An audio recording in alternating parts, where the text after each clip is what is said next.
শিশুসকলৰ ব্ৰেইনত কষ্ট দি কেতিয়াও পঢ়িবলৈ নিদিব। তেওঁলোকক আধা টোপনিৰ পৰা জগাই পঢ়া টেবুলত নবহুৱাব।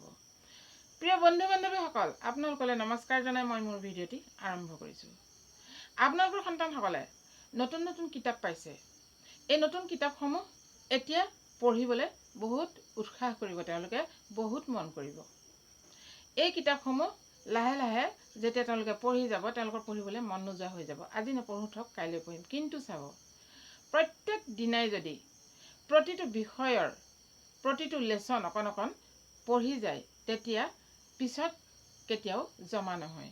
আৰু এইটো শিশুৱে পাৰিবই, কেতিয়াও নোৱাৰা একেবাৰে গেধা ল'ৰা এটাই পাৰিব যদিহে প্ৰত্যেক দিনে চাই যায়। আৰু এটা কথা, আপোনালোকে সেই শিশুটোক স্কুলৰ পৰা অহাৰ পিছত তেওঁলোকক অকণমান শুবলৈ ক'ব লাগিব। নুশুৱে কিন্তু আপুনি শুৱাব পাৰিব লাগিব। আপুনি অকণমান সেই সময়তেই কষ্ট কৰিব লাগিব। শোৱাৰ পিছত যেতিয়া শুই উঠিব, তেতিয়া আপুনি অকণমান খেলিবলৈ পঠাই দিয়ক, সেয়া একো নাই। আহি সন্ধ্যা সময়ত পানী খাই তেওঁলোকে পঢ়া টেবুলত বহিবই। জোৰ জবজ গালি পাৰি চিঞৰ বাখৰ কৰি পঢ়িবলৈ নপঠাব। যদি আপুনিও পানী অকণ খাই এখন কিতাপ লৈ বহে, সেই শিশু আপোনাক দেখি টেবুলত বহিবই। প্ৰত্যেক দিনে প্ৰতিটো বিষয় অকণমান টাচ কৰিবই লাগে। চাওক, সন্ধ্যাৰ পিছত যেতিয়া আমি পঢ়িবলৈ বহোঁ, শিশুসকলক পঢ়িবলৈ বহোঁ, আমি খৰকৈ কৰোঁ। সিহঁতি খৰকৈ কৰিব নোৱাৰে। গতিকে সিহঁতৰ এটা বিষয় কৰোঁতেই বহুত সময় যাব। গতিকে আপুনি সময় মিলাই ল'ব লাগিব। স্কুলৰ পৰা আহি ৰেষ্ট লোৱাৰ পিছত অকণমান সময় আপুনি দুটা অংক কৰাব লাগিব। নহ'লে ৰাতিপুৱা উঠি পেলাই স্কুল যোৱাৰ আগত আধা ঘণ্টা আপুনি অংক কৰাওক বা কিবা বিষয় কৰাওক। অংকটো মই কওঁ আবেলি কৰাবলৈ, কাৰণ অংক বিষয়টো যদি ৰাতি কৰা হয় অন্য পঢ়া নহয়। আৰু টোপনি ধৰিলে অংক কৰিবলৈ কয়। গতিকে যদি কোনো শিশুৱে ৰাতি 10-11টালৈকে বা 12টালৈকে পঢ়ে, তেতিয়া তেওঁলোকক সেই ৰাতি অংক কৰিবলৈ ক'ব। অংক বিষয়টো যদি আপুনি প্ৰত্যেক দিনেই আগতে এৰি থৈ অহা সোপা কৰি নাযায়, তেতিয়া কিন্তু পাহৰি যাব। অভ্যাস কৰিবই লাগিব। ঠিক তেনেকৈ গ্ৰামাৰ, ইংলিছ গ্ৰামাৰৰ প্ৰতিটো গ্ৰামাৰ অকণ অকণ প্ৰত্যেক দিনেই কৰিব লাগিব। এটা লেচন, অংকৰ এটা লেচন যেতিয়া অনুশীলনী যেতিয়া কৰি হৈ যায়, তাৰ পিছৰটোলৈ যাওঁ আমি, নহয়নে? কিন্তু পিছৰ অনুশীলনীটোলৈ যেতিয়া যাম, সেই প্ৰত্যেক দিনে আগৰ অনুশীলনীটোৰ এটা অংক কৰিবই লাগে। কষ্ট কৰিব লাগিব আৰু শুবলৈ দিব।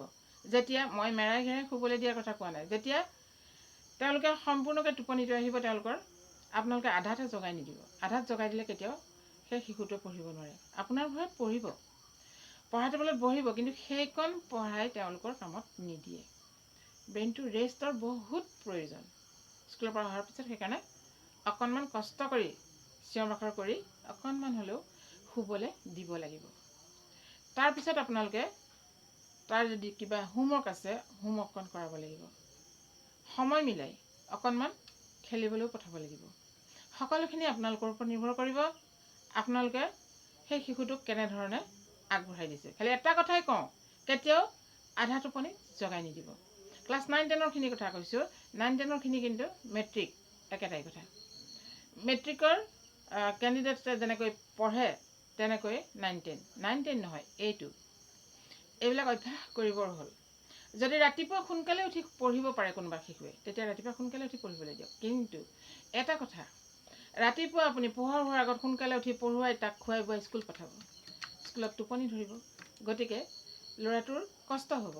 সেই সময়টো মই নকওঁ, কাৰণ ৰাতিপুৱা পোহৰ হোৱাৰ পিছত উঠি তেওঁলোকে যেতিয়া অকণমান সময় পাব, আধা ঘণ্টা হ'লেও, সেই সময়কণতে পঢ়ি স্কুল যাওক। ৰাতি উঠাব নালাগে। যদিহে ৰাতি দেৰিলৈকে পঢ়ে, তেতিয়া ৰাতি দেৰিলৈকে আপুনি পঢ়িবলৈ দিয়ক, কামখিনি কৰিবলৈ দিয়ক। এতিয়া কাম কৰাৰ সময়, পঢ়া মানে এতিয়া কাম কৰাৰ সময়। লেচনটো পঢ়িব, মাজৰ প্ৰশ্ন কৰিবলৈ দিয়ক। গোটেই মাজৰ প্ৰশ্নখিনি ফাঁকে উলিয়াই পেলাওক। উলিয়াই পেলাই আপোনালোকে তাত কিছুমান MCQ আপোনালোকে যদি পাৰে আপোনালোকে বনাই দিব। প্ৰতিটো বিষয়তে MCQ তেতিয়া কৰিলে তেওঁলোকৰ অভ্যাস হ'ব। আৰু এই MCQ কৰাৰ পিছত লাষ্টৰ যিখিনি কুৱেশ্যন, সেইখিনি শেষতহে লেচনটো কৰিবলৈ দিব। গতিকে এটা লেচন ফাঁকে পঢ়ি তাৰ ভিতৰৰ প্ৰশ্নখিনি যেতিয়া উলিয়াই আনিব, সেই লেচনটো মূৰত সোমাব। ইংলিছৰ বিষয়ে কওঁ মই আগৰ ভিডিঅ'টো কৈ আছোঁ।